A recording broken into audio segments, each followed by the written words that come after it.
তবে কেন মন এত বাসনা কারণ রবে না যেত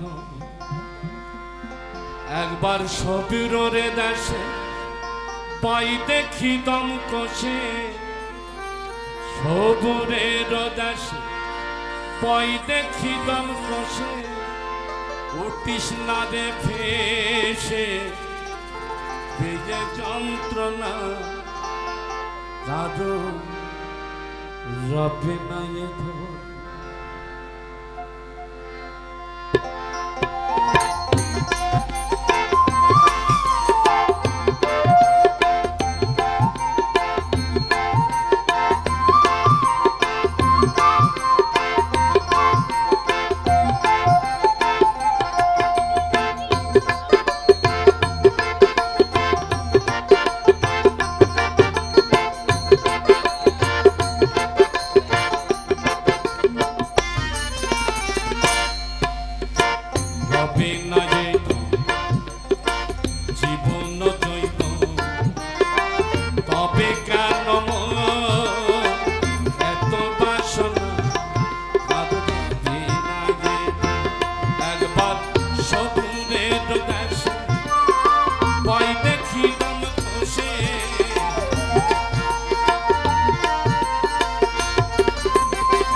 সর্বাংশের নাশী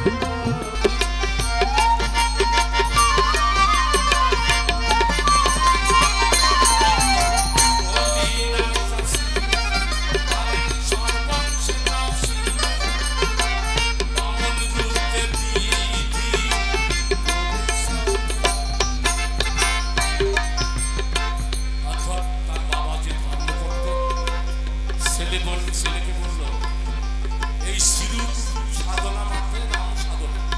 এ কোথার থেকে পালিয়ে বাঁধবে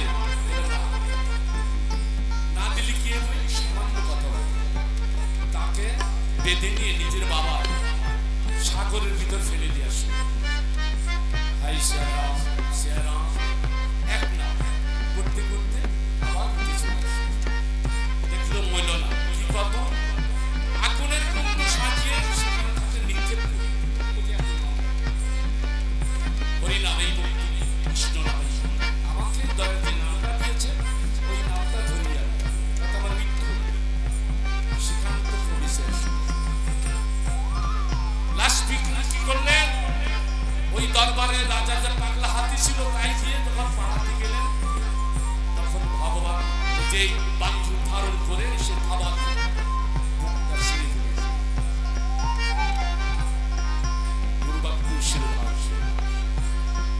সেই নাম করি কেন বিপদ বলি রাজা সর্বাংশের নাশী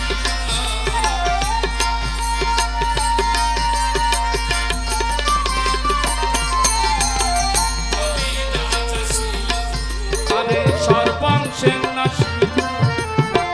বামন রূপে বিধি করে সালনা কাদু রবে মানে জীবন চাইব হবে কেন এত বাসনা কাদু রবে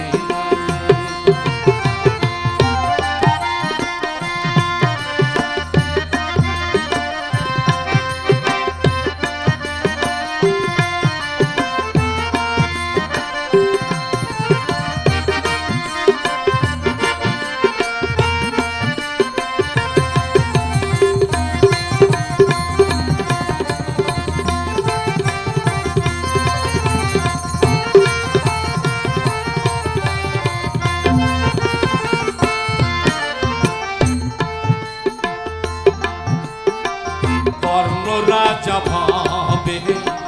বড় দাতা ছিল অতীত রূপে তার পুত্রকে নাশিল বসে কর্ণ অনুরাগী না হইল সখী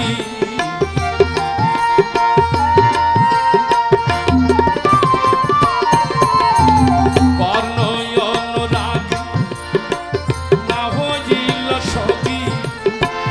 অতীতে জীবন করে সান্ত্বনা আসতে কি জন্য এক অন্তর আগে চলে যাব কথাটা বলেই যাব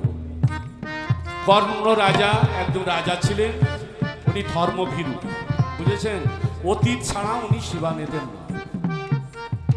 যেদিন অতীত না থাকতেন তিনি সেদিন উপহার দিতেন তোনার গুরু একটা ফকির ভেষ ধারণ করে এসেছে হে কর্ণ তুমি তো অতীত ছাড়া সেবা নেও না তা আমি যা খাইব তুমি তাই খাওয়াবে বলে অবশ্যই বলে যে আমার মানুষের মাংস খাবার স্বাদ বলে এই কথা আমার রাজ্যে তো অনেক মানুষ আছে বলেন কোন মানুষ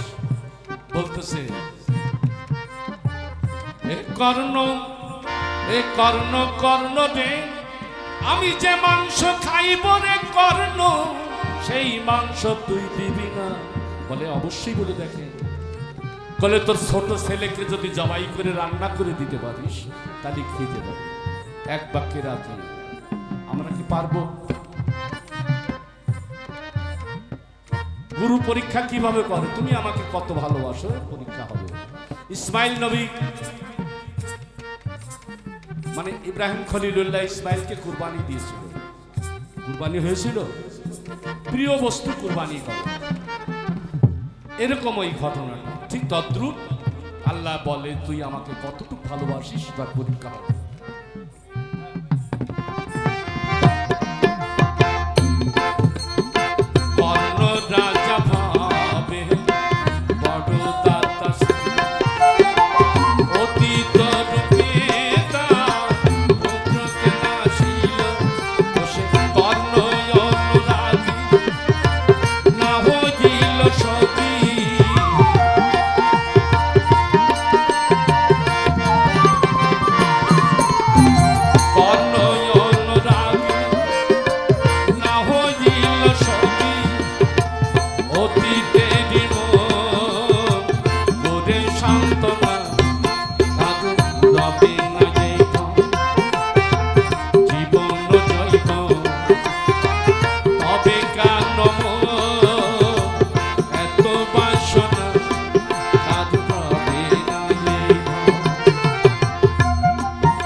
রামের ভক্ত লক্ষণ ছিল সর্বকাল, শক্তিশাল বান হানিল আর বক্ষস্থলে, রামচন্দ্রের প্রতি লক্ষণ না ভুলিল ভক্তি। বাবা যদি মারা যায়, বড় ভাই থাকলে কি হয়? বাবার ভূমিকা পালন করে। এখন আমি বড় ভাই, আমার ছোট ভাইকে বললাম এই বাজারের পর বিকেলে তুই যাস না। ছোট ভাই উত্তর দিলেন আমি যাব। গুরু মানলাম, গুরু মেনেছি, মানি না। গুরু কয় প্রকার? রাম আর লক্ষণ দুই ভাই,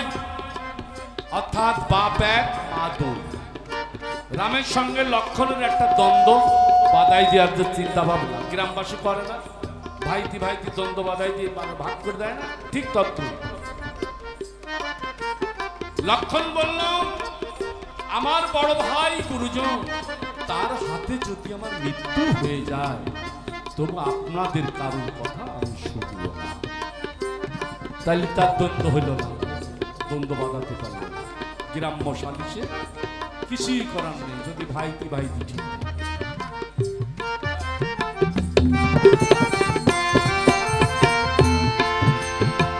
রামের ভক্ত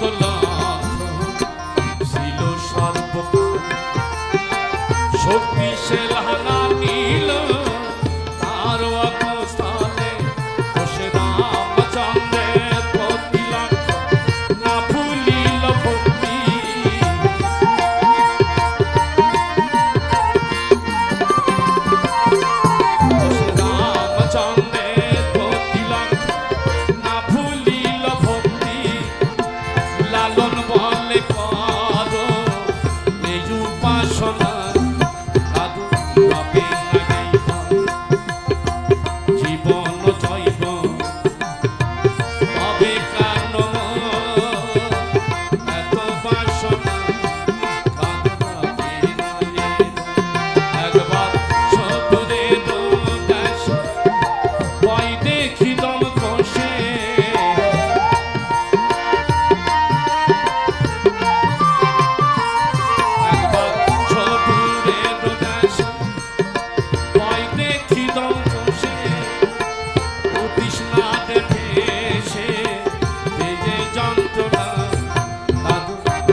দরবারের পক্ষ থেকে আমাকে